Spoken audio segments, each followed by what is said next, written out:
मिनशैतानिर्रजीम बिस्मिल्लाहिर्रहमानिर्रहीम रब्बी इश्रह ली सदरी व यस्सिर ली अमरी वहलुल उक़दतम मिन लिसानी यफ़क़हू क़ौली।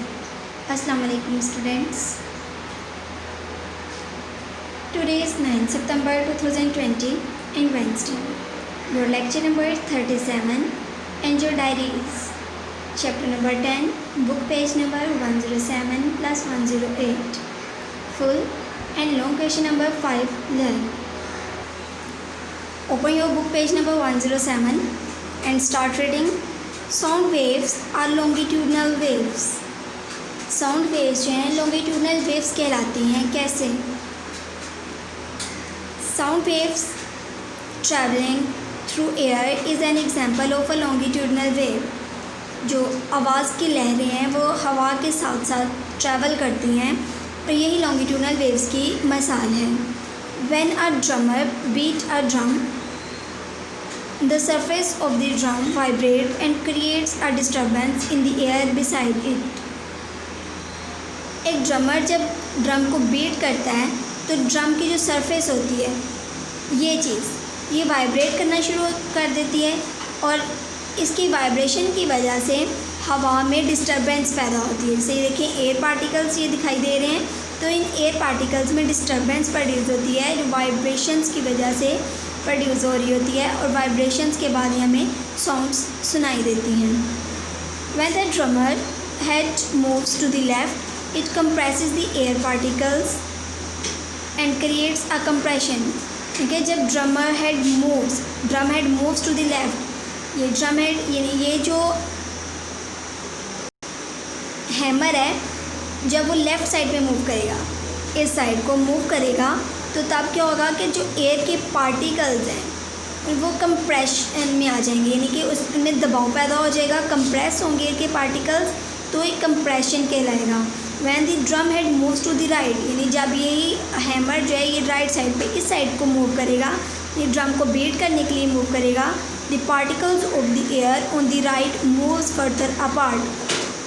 तो एयर के पार्टिकल से हट के इस साइड पे जब आएगा हैमर तो एयर के पार्टिकल से कंप्रेशन जो है वो रिमूव होगा, वहाँ पे रेयरफेक्शन आ जाएगा। रेयरफेक्शन कैसे आएगा कि जो एयर के पार्टिकल्स हैं वहाँ पे कंप्रेशन के लिए हैमर नहीं होगा, हैमर तो अब ये ड्रम के ऊपर आ जाएगा ना, ड्रम की सरफेस पे राइट साइड पे, तो ये जो एयर के पार्टिकल्स हैं उनमें फासला ज़्यादा हो जाएगा, फासला ज़्यादा होने की वजह से रेयरफेक्शन प्रोड्यूस होगा। This compression and rarefactions travel through the air as longitudinal waves, और ये कंप्रेशन और रेयरफेक्शन जो है हवा के साथ साथ मूव करेंगे। जैसे कि अभी हमने पढ़ा है कि जब ये ड्रमर जो है ये हैमर यूज़ करता है ड्रम को बीट करने के लिए, तो जो ये ड्रम को बीट करेगा यानी राइट साइड पे आएगा, ड्रम को बीट करेगा, तो बीट करने की वजह से जो एयर के पार्टिकल्स हैं उन पे दबाव नहीं होगा एयर के पार्टिकल्स पे, तो एयर के पार्टिकल्स के दरमियान डिस्टेंस ज़्यादा हो जाएगा, जिसे हम रेयरफेक्शन कहेंगे, जो रेयरफेक्शन कहलाता है। और जब यही हैमर लेफ़्ट साइड पे मूव करेगा तो एयर के पार्टिकल्स कंप्रेस होंगे, तो उसकी वजह से हम कहेंगे वो कंप्रेशन है, इसे हम कंप्रेशन कहेंगे। तो यही कंप्रेशन और रेयरफेक्शन अल्टरनेटिवली प्रोड्यूस होंगे और हवा के साथ साथ मूव करेंगे। इनके मूव करने की वजह से जो वेव्स प्रोड्यूस होंगे उन्हें हम लॉन्गिट्यूडनल वेव्स कहते हैं।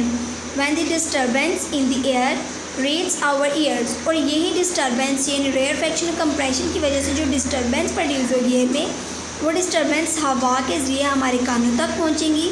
We hear the sound of the drum, तो हमें ड्रम की आवाज़ सुनाई देगी, यानी ड्रम बीट होने की आवाज़ सुनाई देगी। Now book page number 108, wavelength, speed, amplitude and frequency. ये कौन सी टर्म्स हैं, किस लिए यूज़ होती हैं, ये टर्म्स की डेफिनेशन क्या है, आज ही हम पढ़ेंगे। The basic term to understand wave are amplitude, wavelength, frequency and speed. हम वेव्स को समझने के लिए कुछ टर्म्स जो हैं पहले वो समझेंगे ताकि हमें एक वेव की समझ आ सके। सबसे पहले wavelength. A wavelength is the shortest distance between two adjacent crusts or troughs of a transverse wave। हमारे पास एक वेव है जिसे हम ट्रांसफर वेव कह रहे हैं। ठीक है कि वेवलेंथ क्या होती है कि कम से कम डिस्टेंस होता है, बहुत छोटा सा फासला होता है दो क्रस्ट के दरमियान या फिर टू ट्रफ के दरमियान, तो वे वेवलेंथ कहलाती है। फॉर एग्जांपल ये देखिए, ये टू क्रस्ट हैं, ये और ये। हमने पढ़ा था कि जो वेव है उसका जो हाईएस्ट पॉइंट होता है वो क्रस्ट कहलाता है। तो जो दो क्रस्ट्स हैं इनके दरमियानी फासले को वेवलेंथ कहते हैं। दो क्रस्ट के दरमियान जो फासला है वेवलेंथ कहलाता है। For longitudinal wave it is distance between two adjacent compression और रेयरफेक्शन।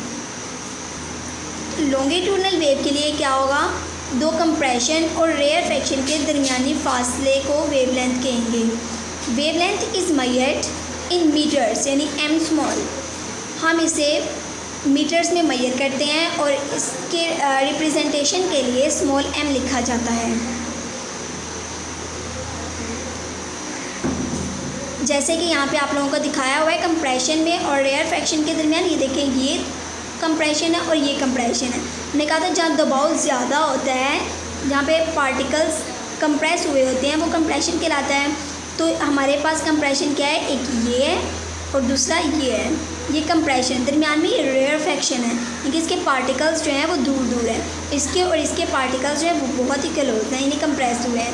तो दो कंप्रेशन के दरमियान जो फासला है वो वेवलेंथ कहलाएगा, या फिर दो क्रस्ट या फिर दो ट्रफ के दरमियान जो फासला होगा वो वेवलेंथ कहलाता है। नेक्स्ट है amplitude. Amplitude of a wave is the maximum distance of the particles of the medium from the rest position. Amplitude क्या होता है, मैक्सिमम डिस्टेंस होता है, यानी ज़्यादा से ज़्यादा फासला होता है मीडियम के पार्टिकल्स का रेस्ट पोजीशन से। ज़्यादा से ज़्यादा डिस्टेंस जो है पार्टिकल्स का मीडियम के पार्टिकल्स को वो एम्पलीट्यूड कहलाता है।